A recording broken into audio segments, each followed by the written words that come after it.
Tae-sik is the weirdest guy in this whole slum. He's quiet, withdrawn, and always has the sad, cold look that makes anyone hesitant to approach him. He never talks much, doesn't care about gossip, but just looking at his hands, covered in calluses and old scars when he buys vegetables, you can tell he's no ordinary person. In prison, among the most violent gangsters, when they saw his body covered in knife slashes and bullet wounds, even the thugs had to shut up. He has eyes as sharp as razors, a face as cold as stone, doesn't care about his appearance, but every night he carefully irons his vest until it doesn't have a single crease. No one knows where he came from, how he lives, or who he was in the past. He remains silent as if it has nothing to do with him. Yet, as soon as he steps onto the staircase, his eyes recognize someone hiding in the shadows. He speaks in a deep but firm voice that makes the person hiding jump. Unexpectedly, it's just a tough little girl, not at all scared, who follows him, excitedly telling him all sorts of things she picked up during the day. But in response to that enthusiasm, he just slams the door shut, without a hint of pity. He's the owner of a pawn shop with a quirky personality, not wanting to socialize with anyone. Yet Somi is the only one who doesn't care about his cold demeanor. The little girl still often tries to approach him tirelessly, and he, although silent, always notices. That day, he intentionally dropped the sausage he had just bought as a clumsy way of offering it. Somi exclaimed that she also likes to eat that. That's the rare time his eyes become less sharp and show a hint of gentleness. Even though he doesn't remember how many times that little girl has come to beg for food and drink, this time he doesn't refuse. But then a strange woman walks in, her shrill voice making Somi frightened and quickly crawl under the table. At first, she pretends to be concerned, asking a few questions, but when she sees Tae-sik's tough and attractive appearance, she immediately changes her tone, resorting to cheap flirtation. He still keeps a face as cold as ice, not moving at all, causing the woman to quickly lose interest and leave. Somi has never talked about her mother, but with just a glance, he sees that the woman is an addict, her body withered and her eyes cloudy, unable to hide. Even though that has nothing to do with him, just when he gets home and sees Somi changing the water for a bouquet of white chrysanthemums, for some reason, he suddenly feels like something is stinging him. He snaps at her, telling the little girl not to touch other people's things and chases her outside. Somi returns to her old apartment. Just reaching the door, she meets a strange man who says bitter words. She is silent, used to the contempt, only looking down at the house where her skinny mother is taking out drug paraphernalia. Without saying anything, Somi quietly closes the door, sitting alone in the corner, covering her ears, not wanting to hear the moans of pleasure coming from the room on the other side. Somi has never known her father. Her mother is just a dancer who roams through many bars, under the dim lights and the resounding music, and life gradually slides into depravity, drugs, and addiction. She doesn't remember which man left Somi behind and disappeared like a drunken stupor. So, for Somi, Tae-sik's small pawn shop has become the only place with a bit of warmth for her to return to. One night, Somi quietly comes to knock on his door. No tears, no explanation. Tae-sik doesn't ask anything, just opens the door for her to sleep over. The next morning, Somi leaves a thank you note on the refrigerator, with a tiny smiley face drawn on her nails as a way of silently expressing her gratitude. That day, Tae-sik just came home when he saw her being bullied by a woman and her son. The woman suspects her of stealing a wallet and curses at her. The boy next to her also constantly mocks her as a beggar that no one wants. But Somi doesn't argue, doesn't cry, just stands there taking it as if she's too used to it. When she sees Tae-sik standing from away, she points towards him and asks if that's her father. Everyone looks over in surprise, thinking Tae-sik would speak up to help. But when he sees the police approaching, he turns his back and leaves without hesitation. Somi's face drops as if she just realized she's nothing in that uncle's eyes at all. That evening, the two meet again. Somi gives Tae-sik a card she likes the most as a thank you. Just as she opens her mouth, she bursts into tears, asking if he finds her shameful. So he ignores her like a stranger. She says it's okay because her teachers and friends are the same. Her mother even said that if she gets lost, just lie and say she doesn't remember the address to go home and die together. Somi continues, compared to the rich kid who cursed her as a beggar, Tae-sik is even worse, but she still doesn't hate him because if she even hates him, she won't have anyone to love anymore. She runs home, leaving Tae-sik standing still, his eyes following that small shadow disappearing into the darkness. But as soon as she opens the door to her house, Somi sees a horrifying scene. A strange man is holding a hairdryer, staring at her with interest while her mother is tied up, her mouth taped, her body full of injuries. The man holds the hairdryer, switches to hot mode, and points it straight at her mother's thigh, right in front of her. Another guy appears behind her, coldly reaching out to cover her eyes. Somi screams, calling for her mother. But those two aren't anyone else but Jong-suk's men, a bloodthirsty figure ranked second in a notorious drug gang. It turns out that after relapsing, her mother secretly hid a large amount of white goods, which they distribute to bars. Under Jong-suk's brutal interrogation, she revealed that the place where she hid the goods was in the camera bag being pawned at Tae-sik's shop. When he returns, seeing the lock broken, Tae-sik knows someone broke in, but he still chooses to go in, facing the two thugs waiting for him. A blonde guy takes out a knife, threatening to find something. Tae-sik thinks these guys came for money, so he takes out his wallet, but is insulted and chased away by that guy. The other guy rushes in, but the ending happens faster than they thought. The scene makes Jong-suk unable to sit still, so he immediately sends his best hitman to the shop to check. Arriving, he only sees the fat guy lying dead on the floor while the blonde guy goes crazy with fear. Seeing Tae-sik, the hitman throws a phone. In the call, Jong-suk orders to find the camera bag containing the goods. Tae-sik coldly replies, "Goods pawned for a day must be charged interest for half a month. 80,000 plus 1,600 interest. If you want to take it, the owner must come to redeem." Jong-suk smirks. Before he can say anything more, the other end of the line hears Somi screaming, calling for her mother. Tae-sik's face immediately changes, his eyes filled with murderous intent. He finds the camera bag and throws it to them just to keep Somi safe. After checking the goods, the hitman pulls out a gun. As they leave, Tae-sik immediately gives chase, but is one step too late. Somi cries out his name in despair, just a few meters away, but so far he can't reach her. In the car, the hitman remembers the moment he pulled the trigger, but Tae-sik still stood there, calm as a stone statue. He mutters he's not afraid, doesn't move, so scary. The next morning, Tae-sik receives a call from Jong-suk. Following his instructions, he goes to the parking lot, opens the door of an unlocked car, drives to the subway station, uses the key in the glove compartment to open a locker, takes out the toy car, and inside is the bag of white goods. Clearly, they want him to transport that shipment for them. If he agrees, the peaceful life he has been working so hard to maintain will completely collapse. But for Somi's life, he has no choice. Tae-sik drives to the rendezvous point, where he will face the most powerful drug lord in the area, known as Myung-gyu. Just when Tae-sik takes the bag of white goods out of his jacket, hoping to end the transaction quickly, Myung-gyu's face immediately changes. At the same time, a call rings. The caller is Mansuk, Jong-suk's brother, and also the true mastermind behind this plan. It turns out the whole deal is just a trap. The brothers had secretly reported to the police in advance, planning to use someone else's hands to eliminate Myung-gyu, who has been suppressing them for a long time. Mansuk doesn't forget to mock Myung-gyu over the phone, ridiculing him like an old dog, making him burst with anger. In a fit of rage, Myung-gyu throws the bag of drugs straight into Tae-sik's face and orders his men to attack. But to avoid getting involved in unnecessary murders, he only tells his subordinates to throw Tae-sik down from the high-rise window. The rain pours down, each cold drop of water washing away the drugs on his face. While still dizzy, his eyes catch Myung-gyu trying to drive away. Knowing that Myung-gyu is the most important lead, Tae-sik can't let him escape. He quickly rushes into a car, presses the accelerator, forcing Myung-gyu's car into the barrier. Dazed, he crawls out and runs away. Tae-sik chases after him, but just passing the trunk, he suddenly stops.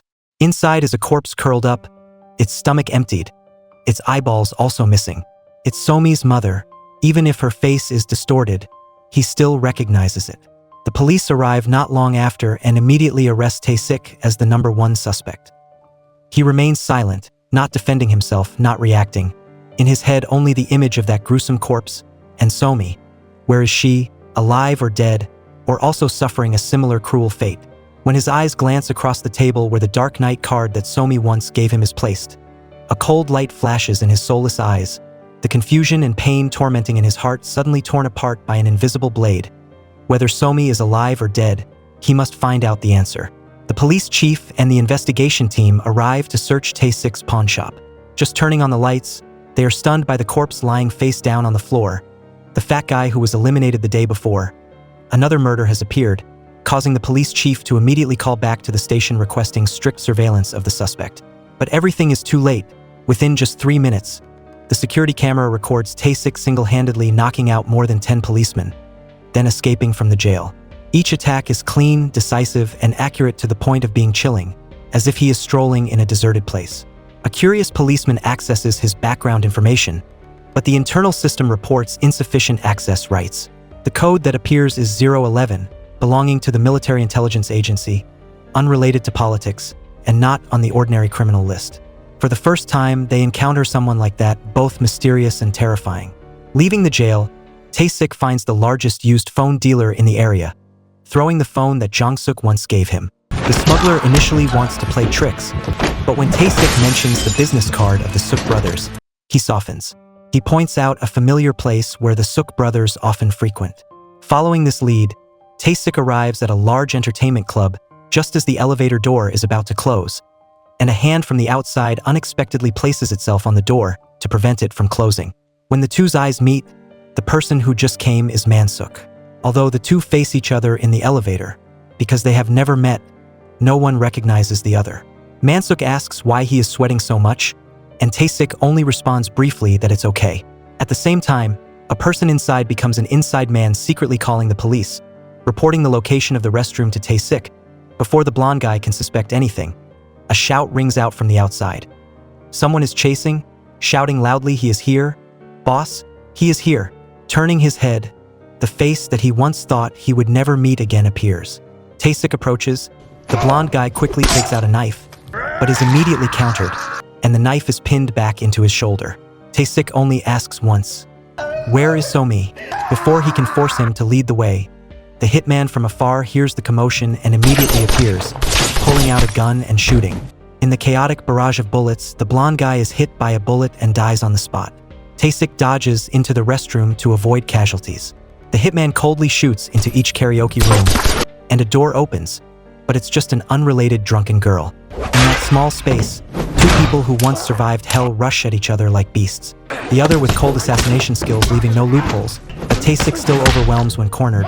The hitman picks up the gun on the floor, pulls the trigger, a bullet hits Tae-sik, blood pouring down his shirt, but the magazine is also empty. Unable to gain the upper hand, he has to retreat before both can re-engage in the center hall. In the eyes of the curious crowd, Man-suk has managed to stop the police who have arrived. He coldly throws the phone on the ground. Tae-sik picks it up and rushes out just in time to see the white car carrying Man-suk speed away. With no other choice, he takes an axe and smashes the car door on the side of the road, then rushes after, blood from the bullet wound still flowing nonstop. The whole body is only held together by the last bit of wool remaining. The phone rings, the caller on the other end is Man-suk. Tae-sik only asks one thing. Is Somi alive? The answer makes everything collapse. Somi is dead, but her organs are sold to the upper class in exchange for a lot of money. Those words are like the final knife stabbing through his already ragged soul. He once lived silently, once wanted to bury himself in oblivion, once thought life had nothing left to keep. Somi's appearance is like the first light shining into the dark room that has long been locked, a quiet but persistent ray of light enough to pull him out of the stiff mud called existence. Tae-sik says, "You guys live for tomorrow, right?" Man-suk doesn't understand and asks back full of suspicion.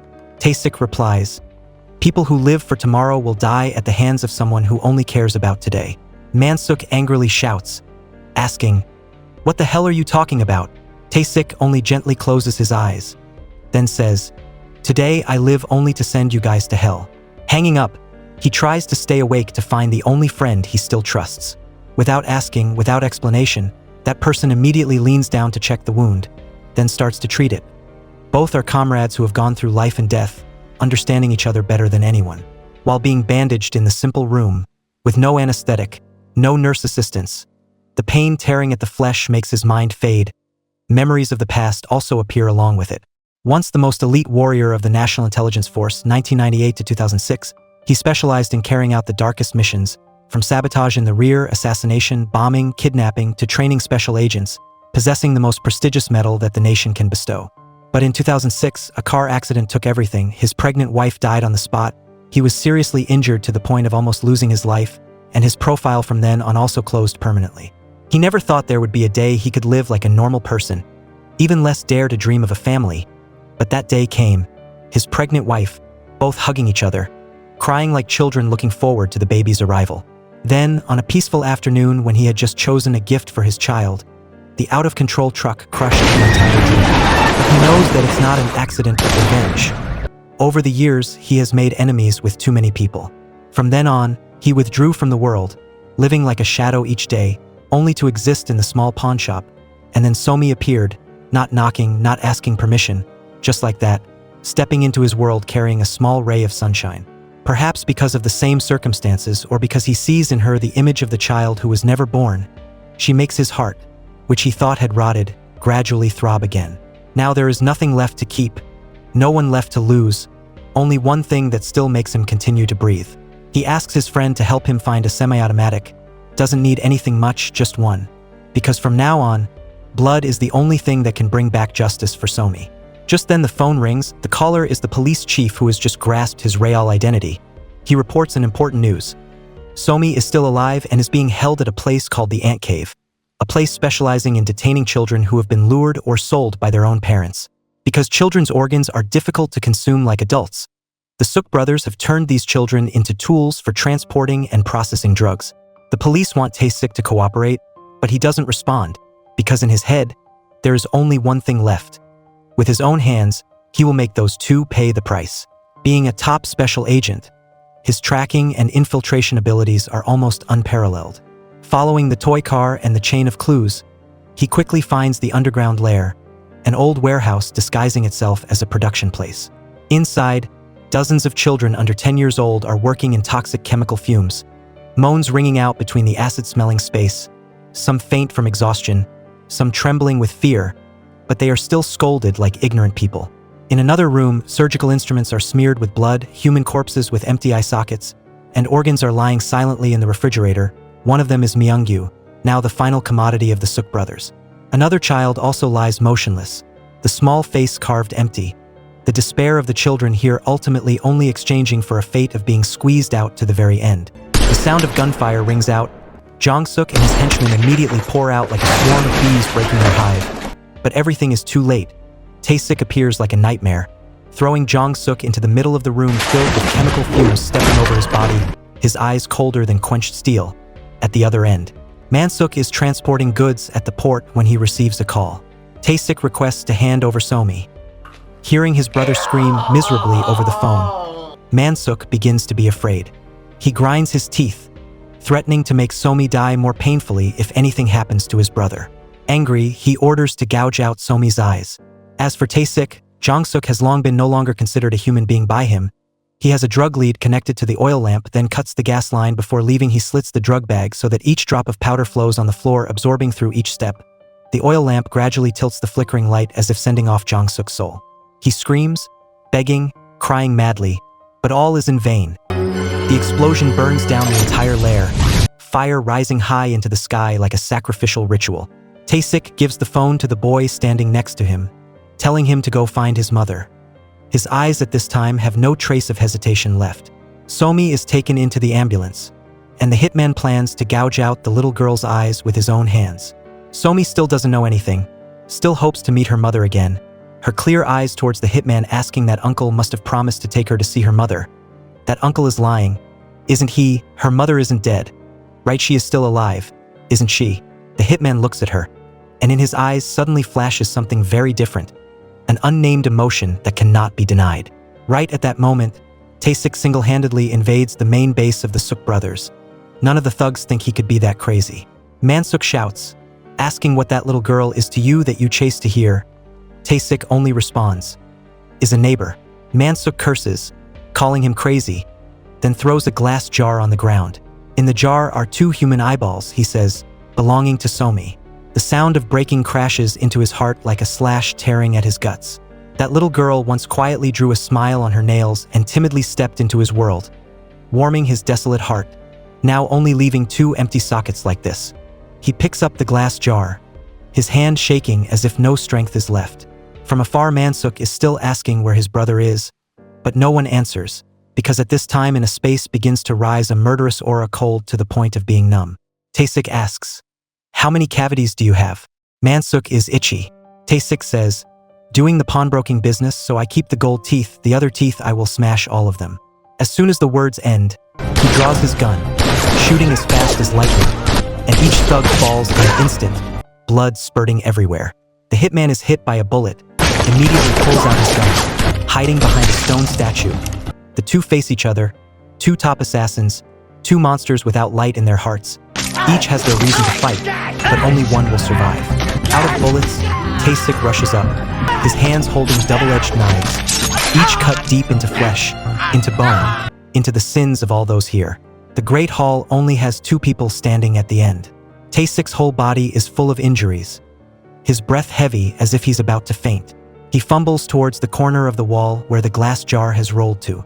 He wants to pick up one last glimmer of hope, but if everything has really shattered, then this life has nothing left to hold on to. The hitman sheds his outer coat, pulls out sharp claws, and prepares to enter the final life and death battle with Tae-sik. Without probing, without speaking, he immediately rushes in attacking. Each cut draws out a fatal murderous aura. The claws whistle, Tae-sik's folding knife swings up sharp as lightning. Each move is a finishing blow. Each blow can take a life. Although he has just been through a bloody battle, but from the first second this confrontation has no second ending. Being the youngest instructor in the history of the Special Damage Unit, Tae-sik's skills are unparalleled. Finally, the knife sinks deep into that person's heart decisively, desperately ending the sinful life in one unerring stroke. On the other side, Mansuk is scared to death, planning to drive away. But before he can start, Tae-sik's cold shots explode the tires, smoke billowing, the car slides out of control, crashing into the pillar, dying completely. In the car, he frantically calls the police, cursing, his hands shaking. He shouts that this is bulletproof glass. I will just hide in here waiting for the police, you are dead for sure. But Tae-sik doesn't respond, only coldly stepping forward, pointing the gun straight at the windshield, his hands tightening, his eyes with nothing but darkness left. 42 bullets bombard the bulletproof glass. The thick glass begins to crack, each crack finally shattering completely. The sardonic smile on Mansuk's lips disappears. Tae-sik points the bar. Say only one bullet left. He doesn't need another word for this last bullet to close the blood debt. His eyes are calm, but deep inside is an exasperating emptiness. The lights flickering, he steps out like a person returning from hell, someone living in the darkness existing because of a ray of light. Now that the light flashes out, he has no reason to live on. Placing the magazine into the gun, he quietly raises the gun, pointing at himself, preparing to end it all. But right at that moment, a tender voice rings out. Uncle! In the darkness, Somi steps out. She trembles, asking, Are you here to save me? Aren't you? He stutters, doesn't dare let her near because his blood is too dirty. But she still steps forward, her eyes full of hope. You came to save me? Didn't you? Didn't you? He is choked, his heart choked more than the gun muzzle. The police arrive after the chaotic scene is sealed. In the body bag is the doctor who once intended to gouge out Somi's eyes. Now he has tasted the pain himself. That day was also the day the hitman who once faced Tae-sik. For the first time, Somi gently placed a band-aid on his forehead. For the first time after many years, he felt a bit of warmth from a child. Perhaps that's what makes him unable to attack her, making him choose to confront even knowing he can't win. That's not only the pride of a top assassin but also a way to atone in silence. On the way back, Tae-sik buys Somi a new backpack, a few notebooks, and a small pen. He tells her to continue living, to live well, to grow up on her own. He apologizes for ever pretending not to know her. When you want to pretend, people won't be able to pretend anymore. Somi smiles for the first time, seeing the uncle's real smile. He asks her if she can live on her own. This is the story about mutual redemption. Looking back at that moment, we will have the feeling that everything is destiny. It's a pity that reality is crueler than fairy tales. Somi in the end still couldn't keep the promise with the uncle unable to live well on her own. Also wasn't saved like in the movie. But the one who has left, the feeling is still there, lingering, haunting like a scar that won't heal. The story ends at the place where light and darkness meet. At the place where a person who once wanted to die found a reason to live, and a child who thought she had lost everything found the final embrace to hug. Just once? Can I hug you once? The film ends here. Thank you for watching.